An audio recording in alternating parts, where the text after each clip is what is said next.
जो एक साथ मल्टीपल प्रेम संबंधों में चल रहा होगा और जिनमें से हर एक में उसने कसम खा के कहा होगा कि तुम्हारे अलावा किसी का ख्याल तक मन में नहीं आता है। मतलब आपके सर्कल में एक आध व्यक्ति ऐसा होगा ना भाई, जिसको आप जानते होंगे, एक आध के तो सुना तो होगा किसी के बारे में। देखिए, उन लोगों से दिक्कत नहीं है। मान लीजिए कोई एक लड़का है या कोई एक लड़की है, उसके 3 अफेयर चल रहे हैं साइमल्टेनियस, मान लीजिए, लेकिन उसने हर संबंध में बता रखा है ये। जैसे कोई लड़का है, बड़ा स्मार्ट सा है, किसी ने उसको प्रपोज किया, कोई लड़के ने कहा देखो मुझे दिक्कत नहीं, लेकिन मेरे 2 अफेयर ऑलरेडी चल रहे हैं, हालांकि टाइम रहता है मेरे पास, मैं टाइम दे सकता हूँ, तो मुझे कोई ऐसी पर्सनल दिक्कत नहीं है, पर मैं झूठ बोलना पसंद नहीं करता हूँ, मैं सच्चा व्यक्ति हूँ। और अगर आपको इस बात से आपत्ति नहीं है तो हम बात कर सकते हैं। और अगर मैं आपसे बात करूंगा, मैं उन दोनों को बताऊंगा पहले, मैं झूठ नहीं बोलूंगा, मैं उन दोनों को बताऊंगा पहले मैंने बता रखा है। अगर आप चाहें तो हम सोच सकते हैं। और मान लीजिए वो लड़की ये कहे कि अच्छा आपके 2 चल रहे हैं, पहले मेरे पहले 4 चल रहे हैं, और बस सहदेव रह गया था, अब आप भी आ गए हैं, तो अब आप ये बताएं। और मैंने भी सबको बता रखा है, हम लोगों में बड़ी अच्छी अंडरस्टैंडिंग है, हम लोग एक दूसरे को रोकते नहीं, लेकिन हम लोग जितना समय गुजारते साथ में वो अच्छा गुजारते हैं, बहुत अच्छे सद्भाव से गुजारते हैं। तो I can think of having 5 instead of 4। तो ठीक है, आज शाम को सीसीडी में बैठते हैं, जहां a lot can happen over A cup of coffee, तो आप शाम को आइए, बैठते हैं। अब देखिए, इस मामले में एक किस्म की अनैतिकता तो हो सकती है, क्योंकि अगर आप चाह रहे हैं कि जो मोनोगेमस किस्म की हमारी नैतिकता है, जिसमें एक पुरुष पर एक स्त्री होनी चाहिए, उस सेंस में तो अनैतिक मान सकते हैं। लेकिन ये दोनों एक दूसरे से या किसी और से छल कपट नहीं कर रहे, इस सेंस में मानना पड़ेगा कि इन्होंने कम से कम झूठ नहीं बोला, जो इनके मन में था बोल दिया। और अगर दोनों एक ही प्रकार के लोग हैं, उस शब्द में बोलना नहीं चाह रहा हूं, आप समझ सकते हैं कि दोनों अगर एक ही प्रकार के लोग हैं तो फिर उसमें क्या दिक्कत है? तो दोनों एक ही तरह के लोग हैं, तब क्या समस्या है? ठीक है। लेकिन कोई इमोशनली इंटेलिजेंट व्यक्ति है, और इसका मतलब है अपनी भावनाओं को पहचानता है, कंट्रोल कर लेता है, दूसरे की भावनाओं को समझता है, कंट्रोल कर लेता है, लेकिन है अंदर का वैसा दुर्गुणी, मतलब समझ गए? अब ये जो खेल खेलेगा, ये हर व्यक्ति से इस तरह से बात करेगा कि तुमसे पहले जीवन में कभी सोचा नहीं किसी के बारे में, तुम्हारे बाद तो सोचना संभव ही नहीं बचा है, तुम्हारे पहले भी नहीं सोचा है,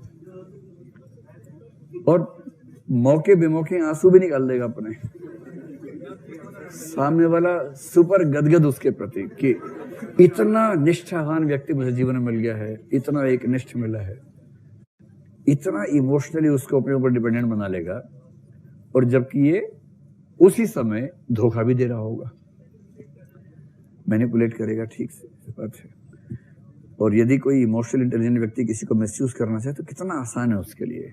जैसे मान लो कि लड़का लड़की है, लड़की के पास पैसे ठीक ठाक है, लड़का थोड़ा सा बेरोजगार टाइप का है, लेकिन इमोशनल इंटेलिजेंट है। कोई बात नहीं, एक एग्जाम्पल से बात समझते हैं, इसका उल्टा भी हो सकता है, इसमें कोई जेंडर डिस्क्रिमिनेशन नहीं, इसका उल्टा भी होता है, हो भी सकता है। एक एग्जाम्पल के तौर पर बात कर रहे हैं, क्योंकि इस एग्जाम्पल में सूट ऐसे कर रहा है, एग्जाम्पल चेंज करेंगे तो कुछ और हो जाएगा। अब मानो दोनों बैठे साथ साथ, लड़के की जेब में पैसे नहीं है और उसका मन करे टैक्सी से जाने का घर, टैक्सी के पैसे मांगना नहीं ठीक लग रहा उसको, कैसे वो इतने पैसे मांगता है, कितने पैसे मांगेगा?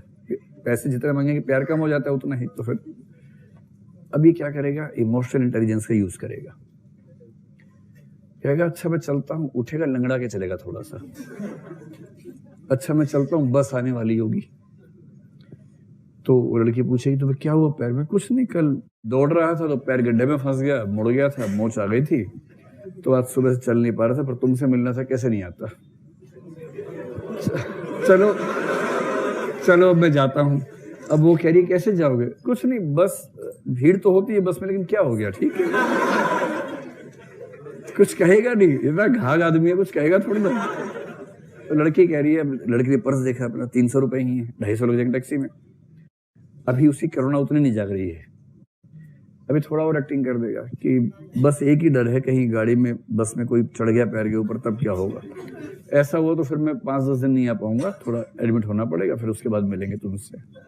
और मिलेगा नहीं 10 दिन तक, कैसे? कह रही है तुम ना टैक्सी से चले जाओ।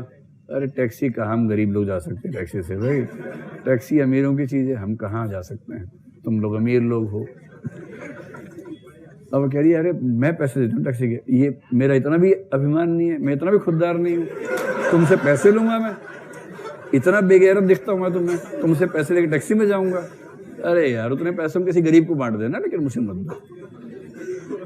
अब इसके बाद वो उठेगी, चुप करो चुप, ऊबर आ गई, बैठो इसके अंदर, भैया पैसे इनसे मत लेना, रो पैसे लो। अब ये एक्टिंग करते हुए कि अब तुम ऐसे कर देती हो, मेरा तो मन नहीं कर रहा जाने का।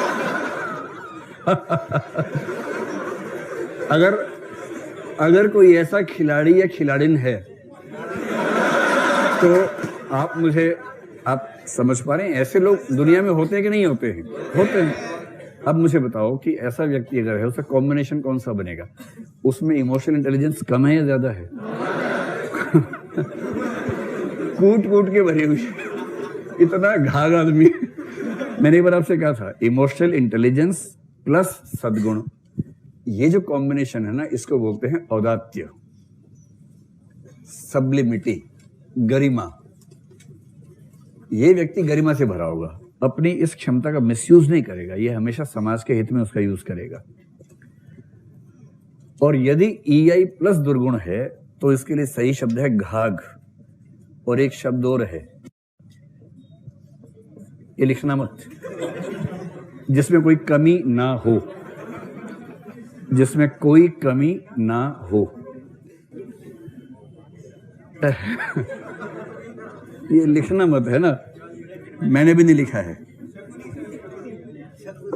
मैं ये शब्द पिछले 10 मिनट से बोलना चाह रहा था बार बार, मुझे लग रहा था कि बोलूं कि ना बोलूं, फिर लगा कि इससे जो सेंस डेवलप होगी ना, वो घाघ से होती नहीं है। तो इस तरह का व्यक्ति इमोशनली इंटेलिजेंट है, किंतु उसका मिसयूज करता है दूसरों के इमोशन से खेलने में, दूसरे के इमोशंस को अपने पक्ष में यूज करने में। तो ऐसा व्यक्ति घटिया किस्म का व्यक्ति हुआ।